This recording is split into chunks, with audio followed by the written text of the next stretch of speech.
Então, espero que todos tenham tido um almoço agradável para a gente retomar agora as discussões. E a nossa primeira palestra vai ser com a professora Lenora, desculpa. É Lenora de Belreper da Silva Schweitzer. Né? Então, eu vou ler aqui um breve currículo da professora. Doutora em História, Política e Bens Culturais pelo CPDOC e FGV.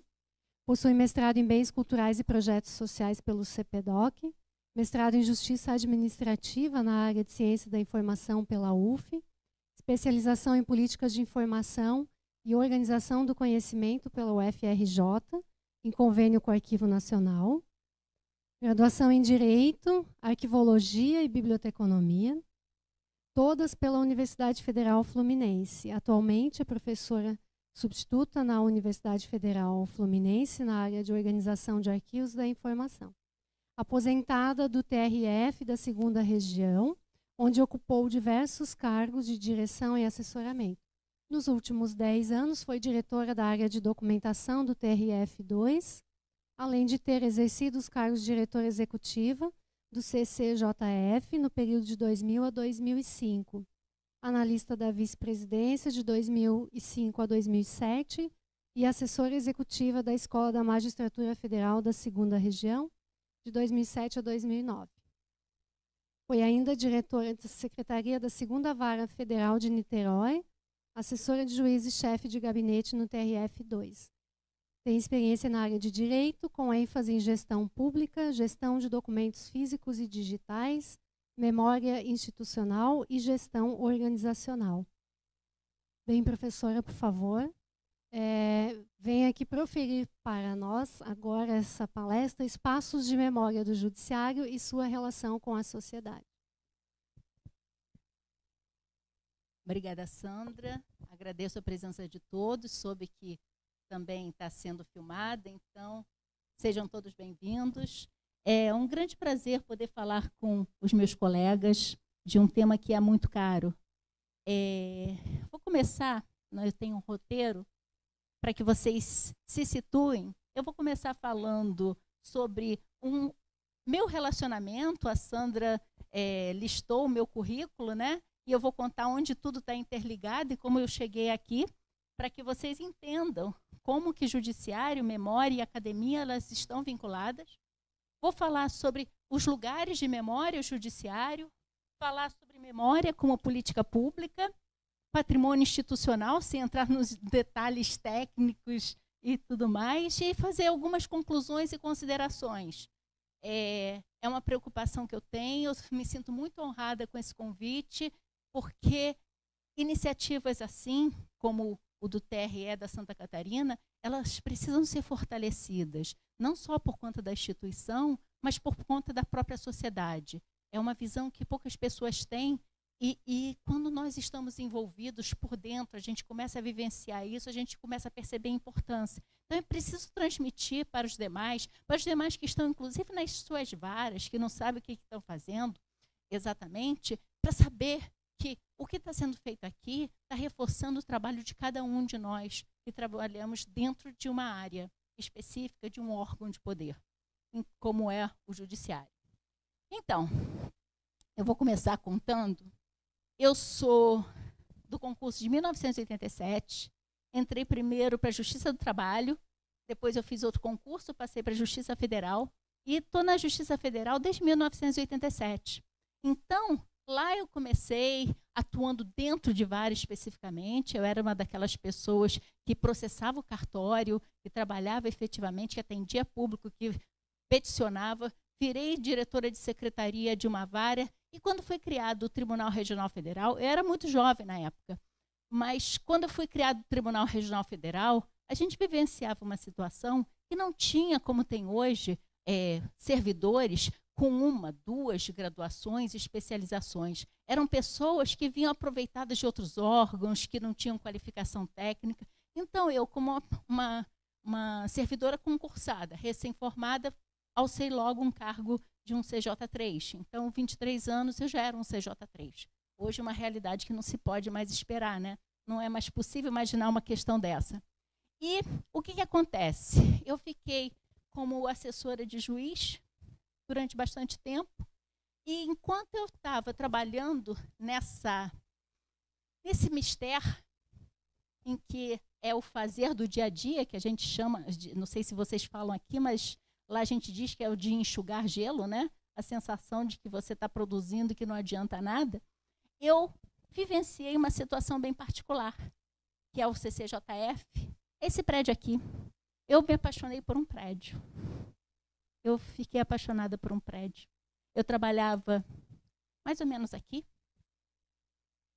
E eu ficava vendo esse prédio, no qual eu tomei posse em 1987, que tinha sido interditado por conta de cupim. Eu ficava vendo a restauração que foi feita no prédio, porque ele estava interditado, ou foi feito um levantamento, viu que era possível recuperar. Ele passou em fase de restauro, sei lá, mais de 5 anos. E aí, quando chegou em 1999, o prédio estava fechado, eu consegui entrar nesse prédio. Ele era o antigo prédio do Supremo, um prédio majestoso, lindíssimo, fica na Cinelândia. Ele era a antiga sede da Justiça Federal, no Rio de Janeiro. Ele foi interditado, né, como eu já disse. Essa obra, para vocês terem uma ideia, até um subsolo foi criado por conta de fortalecer as estruturas dele. É uma das obras mais complexas de restauro da América Latina ainda hoje. Ele foi reinaugurado em 2001 como centro cultural. E eu fui responsável por essa reinauguração. Aliás, eu fui responsável, inclusive, por chegar e deixar que essa obra fosse só uma obra. Então, mas isso aí é detalhe. Esse prédio é tombado pelo patrimônio histórico da cidade e do IPHAN, e é um espaço de memória. Ele vem sendo um espaço de memória desde o dia 4 de abril de 2001. E essa história que eu vou contar um pouquinho. Quando eu consegui entrar, externamente ele era lindo. Internamente, apesar de ter tomado posse, ali eu não trabalhava, logo no início eu já trabalhava nesse novo prédio aqui, eu não conseguia ver a beleza dele. Só que, como uma obra, toda a beleza desse prédio ficou evidente para mim. E ele estava fechado. Essa sala magnífica, ela estava pronta, tinha sido inaugurada alguns anos antes, mas o prédio ainda precisava de mais alguns milhões para ser concluído. De uma forma curta, eu vou te dizer que eu fui no presidente do tribunal e falei em 1999, provavelmente coisa que aconteceu semelhante aqui.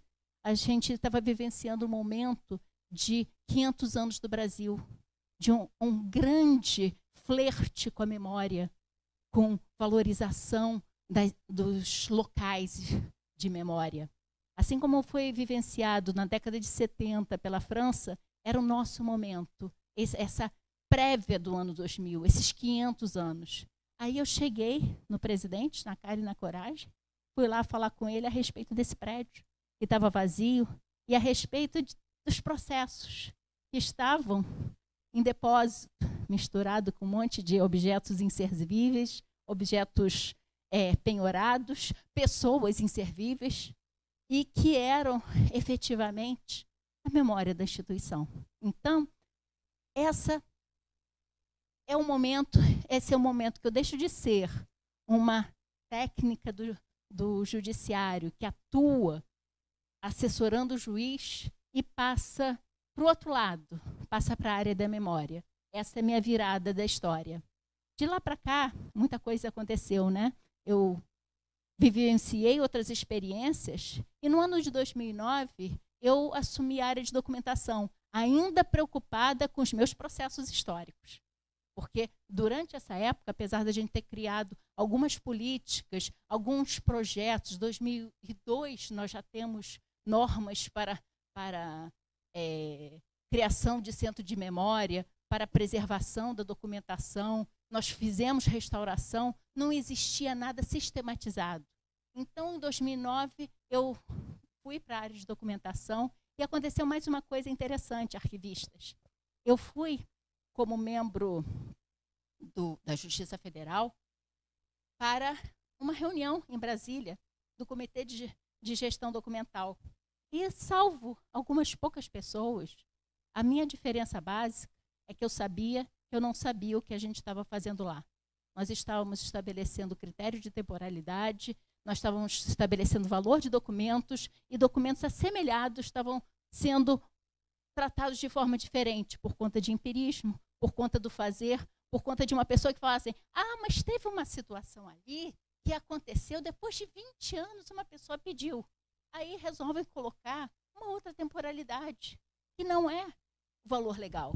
E eu, como a minha formação em direito, eu falei assim, vem cá, esse documento tem mesmo valor de prova do que esse? Por que tem prazos diferentes? Eu não tinha um arquivista lá para perguntar. Se no Centro Cultural eu tive apoio de produtor cultural, que nós tínhamos servidores produtores culturais, tive sempre o apoio do Cícero, que era contratado por uma empresa para nos dar um suporte. Sempre tive profissionais especializados. Na área de documentação não tinha arquivista. Eu estava entrando no mestrado, preocupado com a memória, sempre preocupado com a memória, quando eu percebi que eu precisava entender os prazos de guarda, eu precisava entender os princípios arquivísticos. E fui. Tive jeito. Acabei voltando para a academia e em 2010 reingressei na faculdade depois de 22 anos de formada. 22 anos de formada como direito, sem ter nenhuma especialização, nunca senti necessidade para atuar. Eu precisei buscar arquivologia. E foi a especialização concomitante, o mestrado concomitante, e daí eu fui seguindo. Ali, eu só vou falar rapidamente, eu percebi que por mais que eu gostasse da memória, o documento digital ainda era mais frágil. Mas isso é um outro capítulo, não vou falar a respeito disso não. Só levantar uma questão. Os documentos digitais são mais frágeis do que os nossos papéis. E precisam de tratamento urgente. E não estão sendo tratados. Mas a gente não dá conta de tudo. Nosso momento é falar a respeito disso. Então, essa é a minha trajetória. Então, a pessoa que entrou na justiça como uma técnica, especialista na área do direito mesmo, né? Hoje é uma professora da universidade da área de arquivologia, por conta da paixão e da necessidade de tratar isso. E eu vou conversar com vocês a respeito dessas questões. Então, essa breve trajetória é para explicar de que lugar que eu falo, da visão que eu tenho. Eu sou uma arquivista que tem uma visão jurídica do documento. Eu tenho a visão da prova. Para mim, documento é fonte de prova. É uma visão diferente de um arquivista que primeira formação é arquivista. Essa visão é particular e faz parte da minha trajetória. Terminado esse contexto, vamos falar um pouquinho do que vem a ser um lugar de memória. Tá? Então, quando a gente está falando de um lugar de memória, como é um centro de memória, como é um museu, como é uma estátua, como é, às vezes, até uma praia, mas é um lugar de memória, ela traz duas realidades, uma tangível e a outra intangível. Porque a tangível é aquele que a gente consegue ver, que a gente consegue sentir, que a gente consegue tocar, e a outra que é o que evoca dentro de nós mesmos. Na hora que a gente está tratando, como é o caso do Centro de Memória Desembargador Arthur Bernardes, é muito mais do que falar sobre as urnas, é muito mais do que falar sobre os objetos. Nós estamos tratando do imaginário. Então, essas duas noções, elas têm que estar conectadas. É uma realidade. A gente, na hora, patrimonializa, a gente transforma num referencial aquele objeto. Ele evoca uma imagem que traz história. E é essa a importância, e isso que é preciso ser trabalhado. Mais do que o objeto em si, é o que ele representa, dentro do ramo da representatividade, tá? Representação da informação. E tem o Pierre Nora, quem sabe, né, que fala a respeito dos lugares de memória. Esse não é o texto clássico dele, é uma versão mais atualizada de 1997. Ele diz o seguinte, que é toda unidade significativa, que é fruto da vontade, é aquilo que se escolhe memorializar.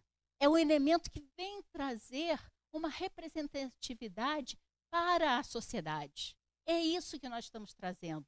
É porque significa algo para a sociedade. Eclode, ecoa, traz para dentro de um coletivo um determinado valor. E é isso que, quando nós fazemos um trabalho com o centro de memória, é isso que nós trabalhamos. Nós temos essa função de trazer, de buscar aquele elemento que vai reverberar dentro desse inconsciente coletivo. Por conta disso, nós temos algumas distinções. Não vou ser técnica aqui, não vim com uma visão de academia, não tive uma preocupação maior, mas existe uma diferença entre museu, centro de documentação, centro cultural e centro de memória. Então, a questão do museu, e que vocês estão caminhando para isso, é a ideia de ter um acervo específico e tem uma gestão através de livros de tombo, através de uma série de questões, mesmo que não tenha livro de tombo no nosso caso, neste caso particular, mas ele tem um acervo, o foco está no acervo. O centro de documentação já não, ele trabalha com a ideia de pesquisa, trabalha com a ideia de um acervo documental voltado para uma comunidade acadêmica, científica, de pesquisa. E nós temos isso também. É uma coisa que dentro do judiciário nós podemos fazer, mas é uma escolha que se faz. Um centro cultural, ele não possui acervo. Ele trabalha junto com a comunidade para fazer esse vínculo, uma apropriação e uma vinculação daquele espaço, daquela proposta com aquela sociedade. Então, cada centro cultural tem uma visão diferente, mas traz esse elemento de agregador, fornecendo espaços para que a sociedade se aproprie do espaço para manifestações culturais. Essa é a proposta do centro cultural. E um centro de memória, aí eu vou utilizar o professor Günther Hext, professor que eu conheci no início da minha jornada de centro cultural e que fala a respeito de memorial, que também pode ser utilizado como centro de memória. Aí ele diz que o centro de memória ele tem uma flexibilização. Ele é uma prestação de serviços, mas de um fórum de reflexão sobre a instituição trabalhada. E que, como tem essa maior liberdade, ele pode depois escolher qual o caminho que ele vai seguir. Se ele vai seguir um caminho de memória, se ele vai seguir um caminho de documentação. Se não, centro cultural já não, porque ele normalmente ele já traz uma questão da instituição muito presente. Então, fazendo essas pequenas separações, e são escolhas, cada órgão faz a sua escolha do que vai querer fazer. Quando eu criei, em 2001, o Centro Cultural, fizemos essa escolha de ser um espaço público, sem acervo. Por que sem acervo? Porque meus queridos processos não tinham sido inventariados, não tinham sido tratados, não tinham sido higienizados, não tinham sido sequer identificados, e estavam jogados, misturados com um monte de objetos de valor variado. Então não tinha condições. Então era necessário fazer um trabalho. Ontem a Sandra estava falando a respeito das 130 caixas. Hoje a gente tem uma ínfima parcela tratada de 46 mil documentos. E o que nós temos completamente tratados são 1.600 caixas. Só. E é uma parcela pequena. nós temos 60 quilômetros de documento. Essa é a realidade da Justiça Federal. E sem tratamento. E eu vou contando para vocês a minha experiência, o que foi que aconteceu, para que vocês tenham condições de refletir sobre o papel e efetivar medidas que eu considero importante e entender a importância de espaços de memórias assim. Então, existe uma questão. Quando a gente fala de memória institucional, a gente traz essa tríade de identidade institucional. E essa identidade institucional, ela associa documentos, indivíduos e objetos. Esse grupo, eles têm o poder de fortalecer a missão de uma instituição. Você evoca através desses objetos, você trabalha com as pessoas que fizeram a história, o passado, a importância daquelas pessoas, o que elas fizeram, o que elas promoveram, e os documentos. Os documentos, porque, como qualquer arquivista sabe, documento é prova de ação. Então, o que foi que essa instituição realizou ao longo da sua história? Então, nós trabalhamos com essa tríade. Essa tríade vai se transformar na coletividade, no imaginário coletivo, né? Então, que sai da esfera do individual, do privado, das experiências próprias para uma experiência coletiva. Ele vai evocar essas lembranças, esse senso de pertencimento. E essa é a missão de um centro de memória. Conseguir evocar, trazer esse referencial para que a sociedade que esteja incluída, ela se perceba ali dentro, se aproprie desses objetos, desses indivíduos e desses documentos. E como se pode fazer isso? Outro autor clássico, né? Legoff, documento, monumento, né? Mas eu utilizo um outro pedaço do Legoff. Então, é uma fase que traduz a realidade atual. Hoje não é mais a respeito de grandes homens.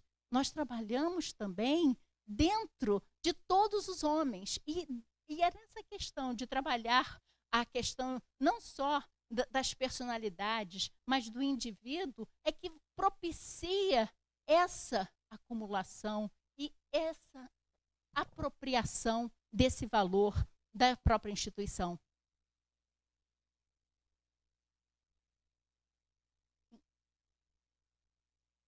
Por quê?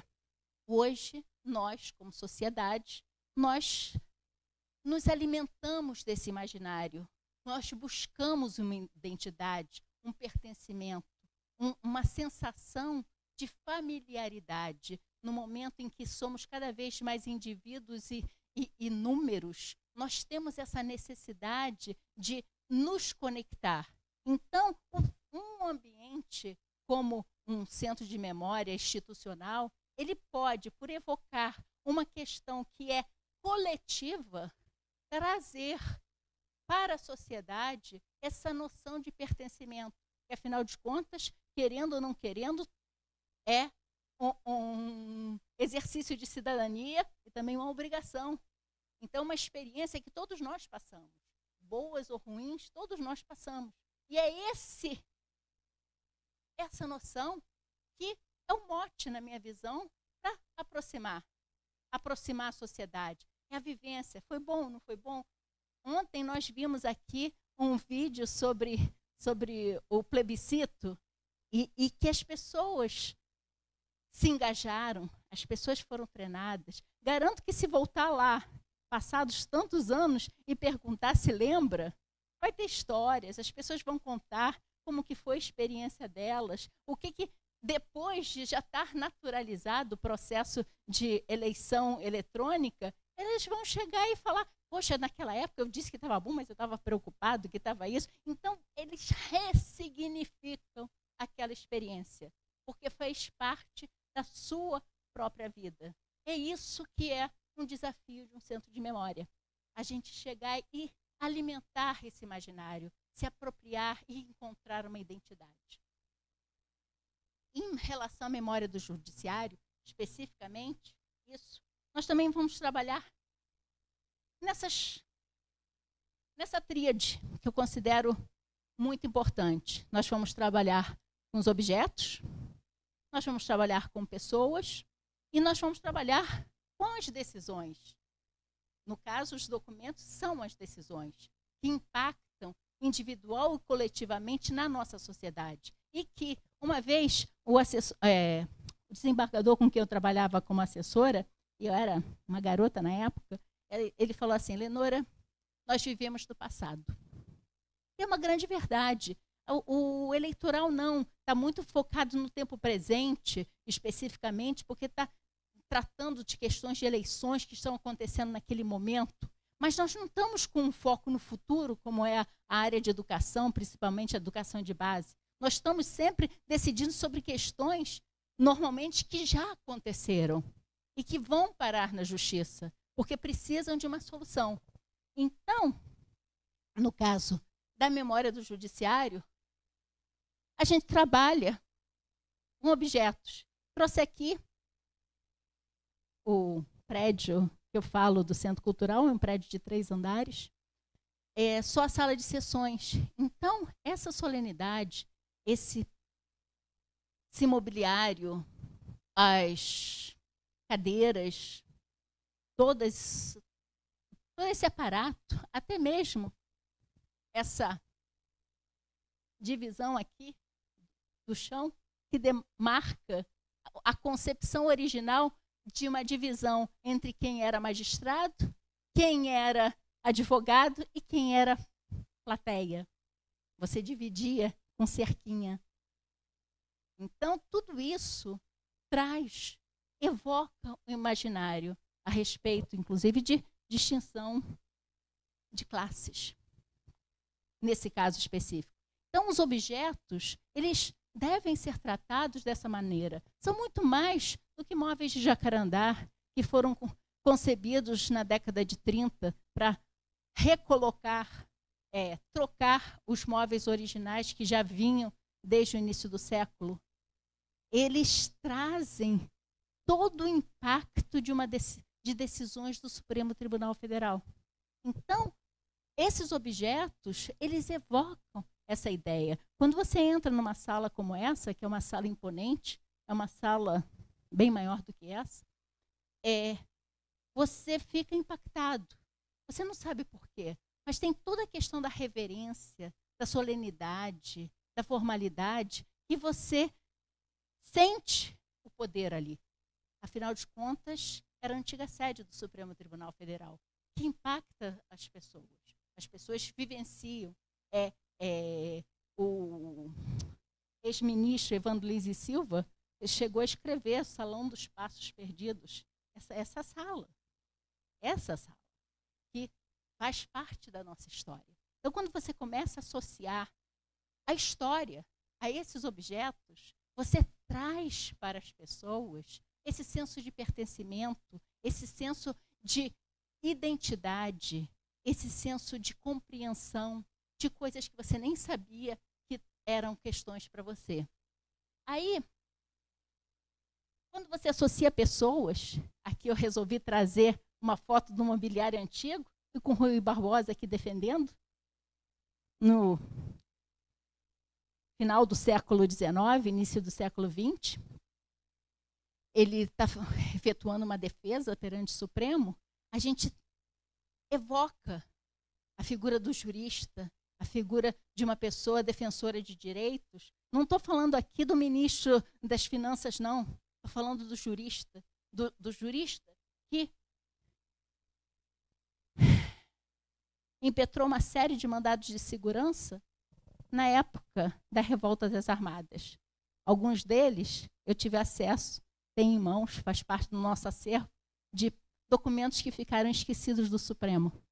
E, através desses documentos, aí é que é importante evocar, eu obtenho informações que são desconhecidas e que é importante a sociedade ter acesso. Por exemplo, nesse habeas corpus específico que nós temos lá, mostra que ele estava impetrando um habeas corpus em favor de um militar que participou da revolta da Armada e que, vejam só que curioso, por isso que eu escolhi, ele tinha sido preso e banido para onde?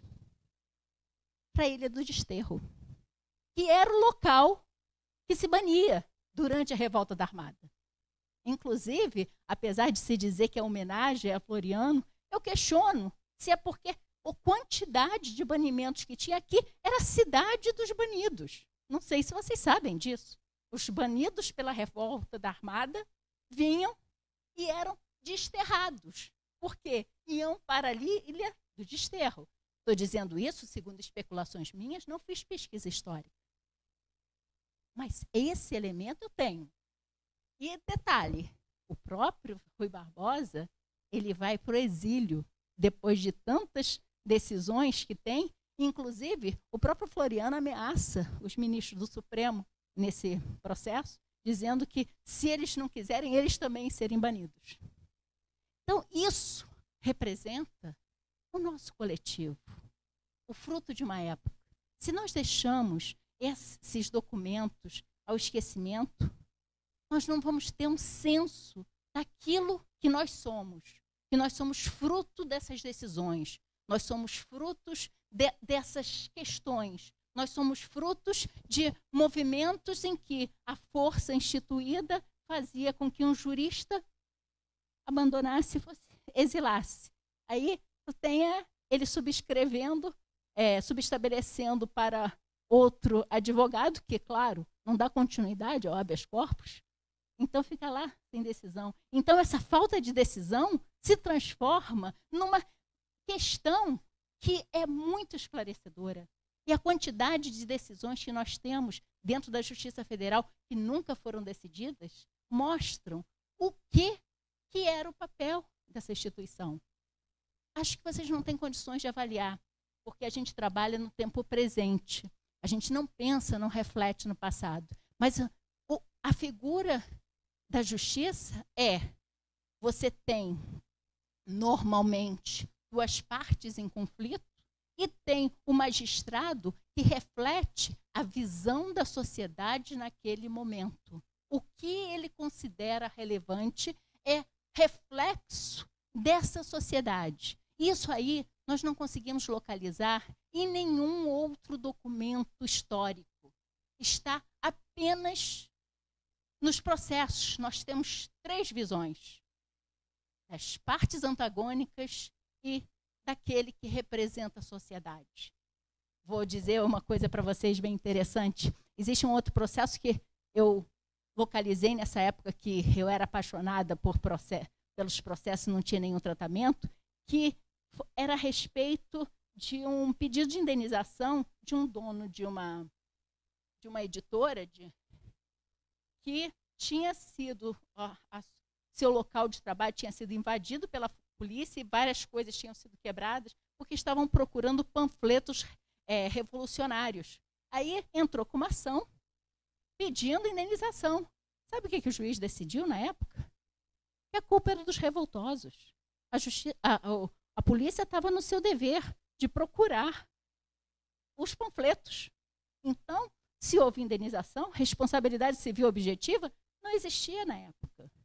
Então, na hora que a gente começa a fazer esses tratamentos, a gente chega e começa a entender um pouco mais a sociedade. E é a respeito disso que é um espaço de memória do judiciário.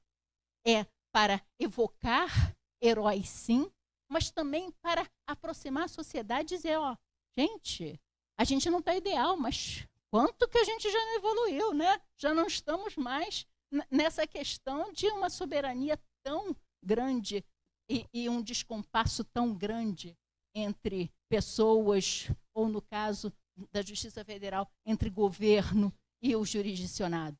Então, nós temos esse trabalho. Então, aqui, eu mostrei a Ilha do Desterro. Não sei, eu sempre tive essa impressão. Não fiz uma pesquisa. Aliás, É preciso existir pesquisas consistentes para você chegar e fortalecer as teses, as hipóteses, né?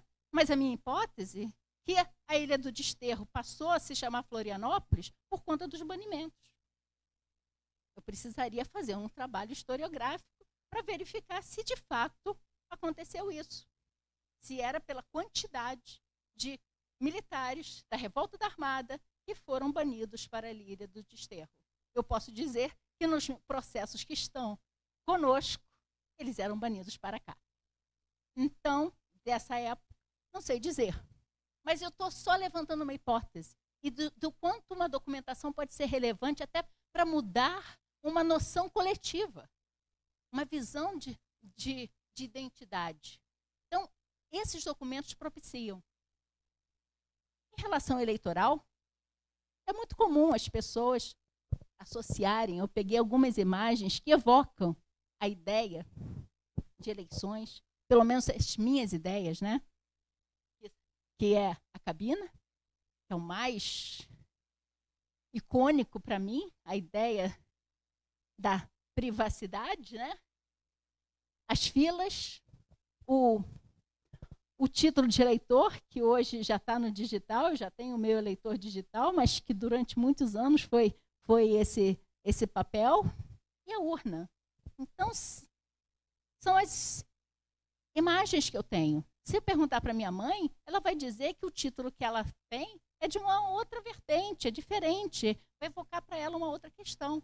Mas, de qualquer maneira, em termos de espécie documental, ele vai ter um formato diferente, mas em relação a tipo documental, ele vai ter os mesmos conteúdos. Mas, para a maior parte das pessoas, justiça eleitoral representa isso.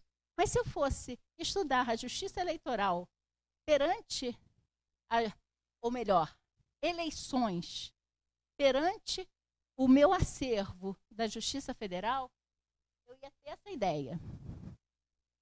Alistamento, que a Justiça Federal, que era responsável pelos alistamentos, pedido de alistamento durante a Primeira República, até 32 eram com a gente, e eu tenho esses processos, crimes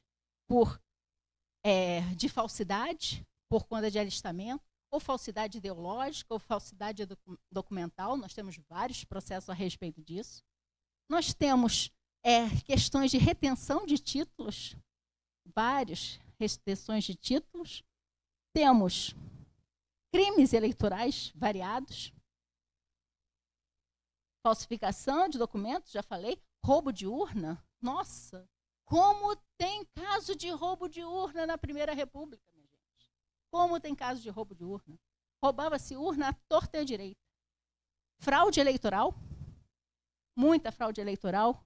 Vandalismo e tumulto. Ontem eu estava contando que tem um processo que diz que chegou um cara no meio da sessão eleitoral com uma pistola e começou a dar tiro para não ter eleição. Roubo de urna de todos os tipos. Roubava-se pessoas passando de bonde, roubava-se no próprio local, roubava-se...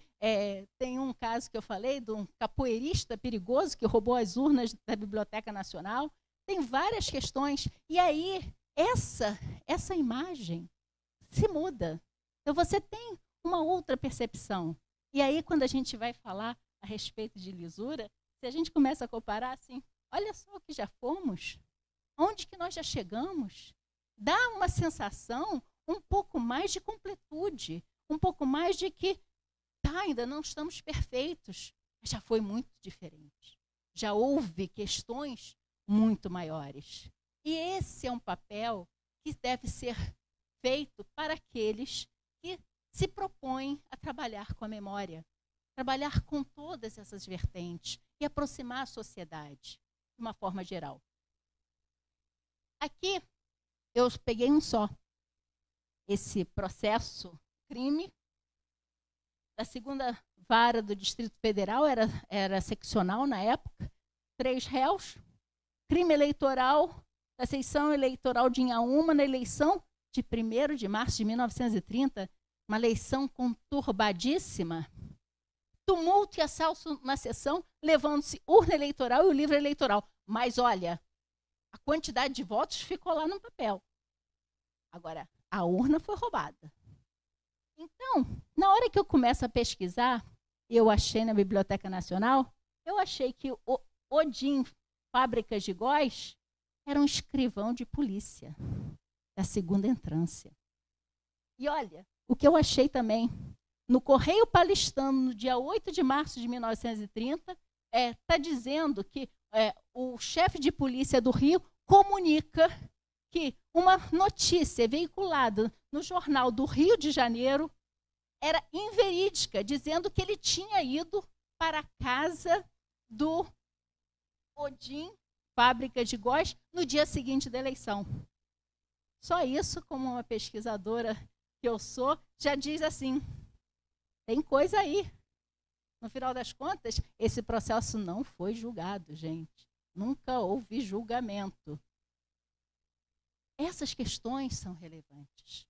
Não apenas o documento que a gente elege como monumento, mas essa relação com a sociedade, com o que acontecia, associando com jornais de época, associando com movimentos, associando com pesquisas, associando com uma série de questões, fazendo com que essa memória seja viva e seja incorporada para toda a sociedade. Porque nós fazemos isso.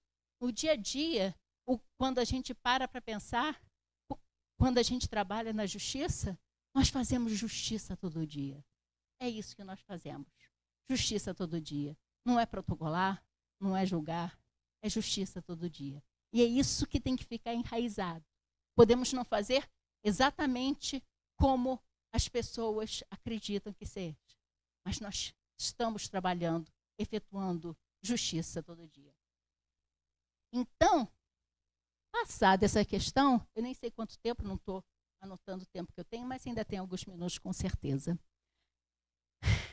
A memória tem que ser uma política pública, tem que ser muito mais, por mais que normativos sejam importantes, e sim, são essenciais, porque dão todas as diretrizes, política pública vai muito além do que algumas normas.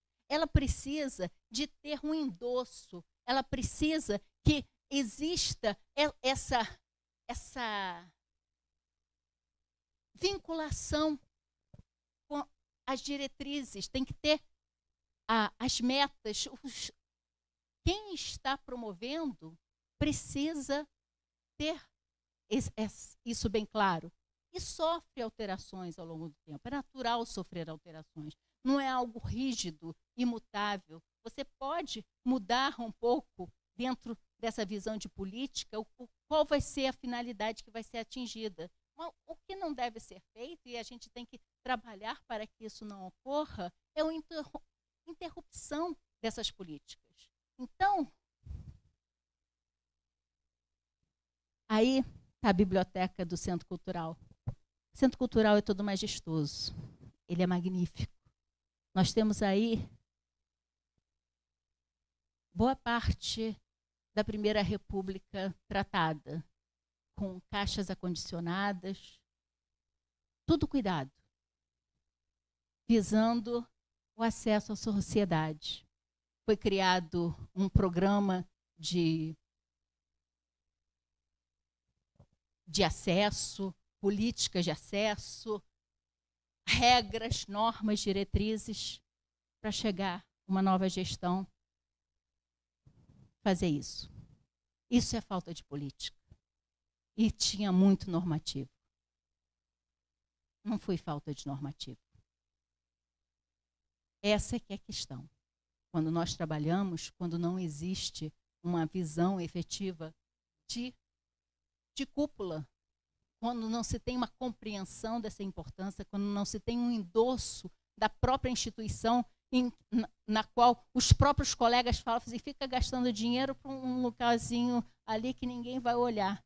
Então, está sendo torpedeado a imagem do que todos nós fazemos, que é muito mais do que reverenciar alguns poucos objetos.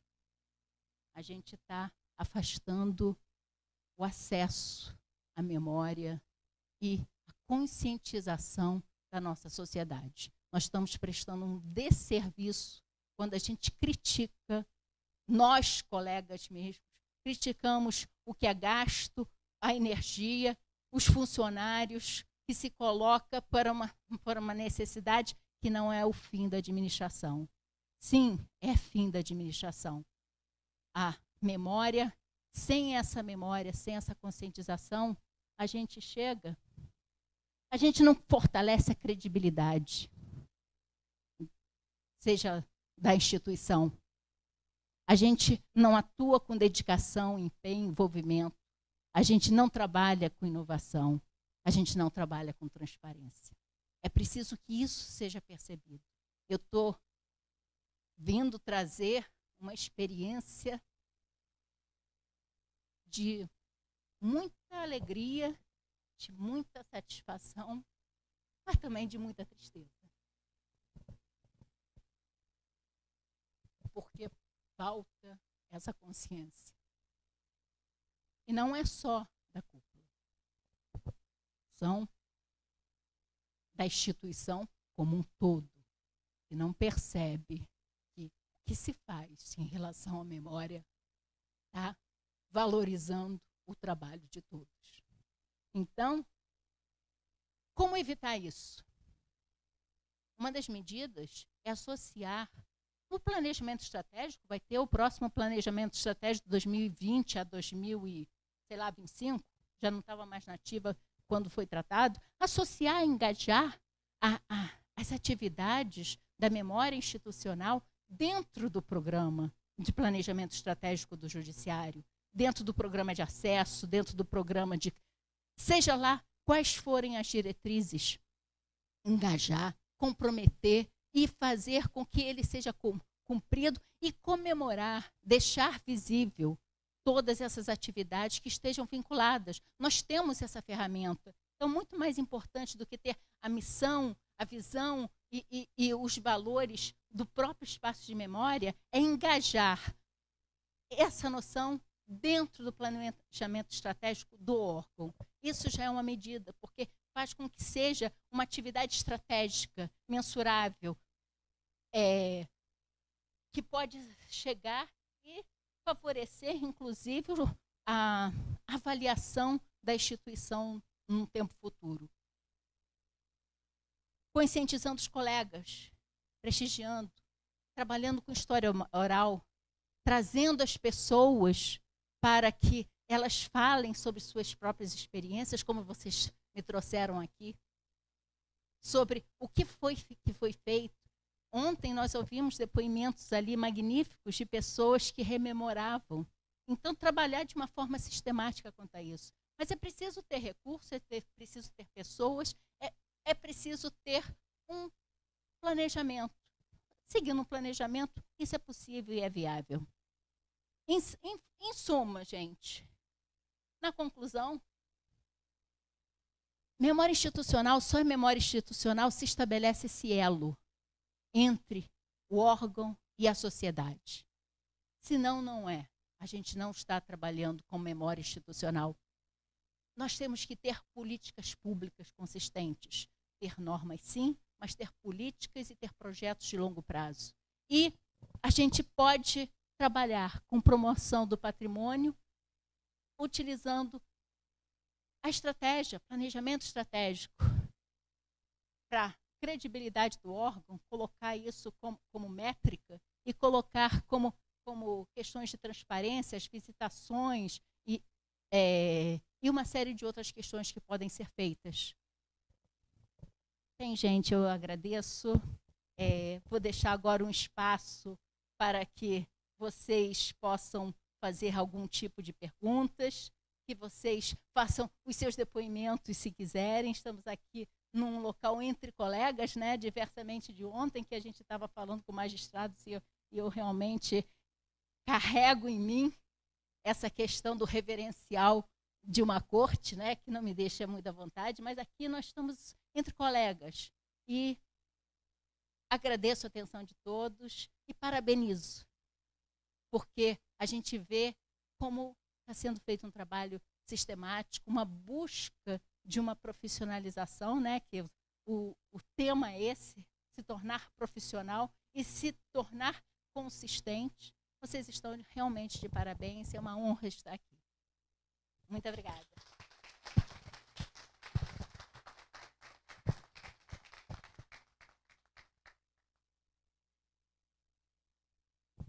Muito obrigada, professora.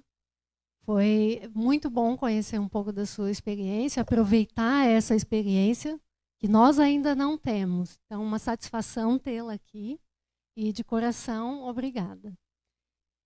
Então, se alguém tiver alguma pergunta para a professora, por favor.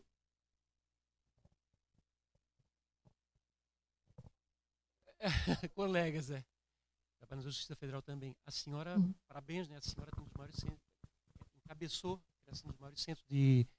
A senhora encabeçou a criação de um dos maiores centros de preservação da memória do Judiciário, que é esse do Rio de Janeiro, que eu quero conhecer ainda, né? Eu sei onde fica, ali no centro do Rio de Janeiro, né? E a senhora é única com a sua experiência também na área de direito, né? E funcionária também do Judiciário. E essa questão é gritante. Já fui ano passado aqui num encontro que teve e deu uns toques sobre memória, os museus judiciários também, que foi um encontro da memória aqui do Tribunal de Justiça. E é uma coisa assim que parece que a Lei Nacional de Arquivos, eu tenho um livro sobre isso, é uma colcha de retalhos. Então me parece que falta, a pergunta é nesse sentido, falta lei específica dizendo, eu sei que existem leis quanto à gestão documental, tudo com sentido prático, considerando o valor primário dos documentos e também o valor secundário. Mas me parece que falta, a senhora poderá acrescentar ou me corrigir, falta uma legislação no sentido que os órgãos que são responsáveis pela sua documentação e também seus objetos, né, de valor histórico, teriam que ter essa participação com o pessoal da área de museologia, de arquivologia. Me parece que falta lei, ou existe lei no sentido que cada órgão vai ter que ter o seu centro de preservação da memória, né?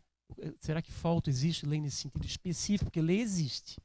Parece que falta lei específica. A senhora conhece nesse sentido? A senhora que criou, que conseguiu chegar nesse ponto de criar um centro competente aí de memória? Olha, nós temos, em relação à Justiça Federal, agora eu não sei se é 314 ou 318, a resolução... 318 é de 2015. Por aí. 2014, 2015, 318. Lá fala especificamente de centro de memória. E toda vez que eu chegava e utilizava, invocava essa resolução, eu ouvia a mesma coisa. É tudo muito bonito, mas a gente não tem pernas, nós temos que trabalhar para o eletrônico, a gente tem que olhar para frente. Então, não acredito que falta legislação. O que falta mesmo é a noção de que, é o que eu falei ontem para os magistrados, na hora que você esquece a memória, você está fazendo com que amanhã você seja esquecido. Falta essa percepção de que o que acontece hoje é a memória de amanhã. Então, o que se promove hoje para essa memória, e que está focada no passado, receberá o mesmo tratamento do que o que você faz hoje. E que as pessoas só estão pensando nas reverências que recebem hoje, nos cumprimentos de hoje. Por isso que nossos magistrados, na hora que se aposentam, vocês não têm essa realidade, mas na hora que se aposentam, têm a sensação de que são despojados de tudo, porque faltou a memória. Porque se houvesse memória, eles ainda teriam um espaço. Só existe esse espaço no judiciário enquanto está na ativa. Na hora que você chega e aposenta, você já não sabe mais quem é aquela pessoa. Até para entrar dentro dos órgãos do judiciário, tem que chegar e passar na via dos mortais. Aqueles que utilizavam privativo agora têm que usar crachazinho. Isso aí é um choque cultural. E aí eles não têm nem mais a memória, porque estão todos pensando no presidente de hoje, no corregedor e no próximo presidente. O presidente do ano passado ele já foi. E depois, quando esse presidente passa a ser ex-magistrado, ele foi muito mais. E é isso que eles promovem, que se promove dentro do judiciário. Então, a memória é muito importante se você chega e trata no dia de hoje, de forma que amanhã os pósteros saberão. Os pósteros saberão não apenas os magistrados que foram, mas os servidores que atuaram, as histórias que aconteceram. Na hora que você trabalha no programa de história oral, você trabalha com isso e você traz essa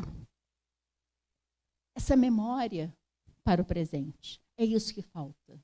Não creio que falta legislação, porque toda vez que eu precisei invocar, eu recebi essa resposta. Não tenho recurso, não tenho condições, eu tenho que gastar não sei quantos milhões para tecnologia, porque é para isso que a gente está trabalhando. Gostaria muito, acho o projeto muito interessante, mas não dá. Mas precisa que tenha essa consciência. Como vai ser feita essa consciência? Se eu soubesse disso, eu teria feito. Mais alguém? Então, muito obrigada, professora. Nós vamos dar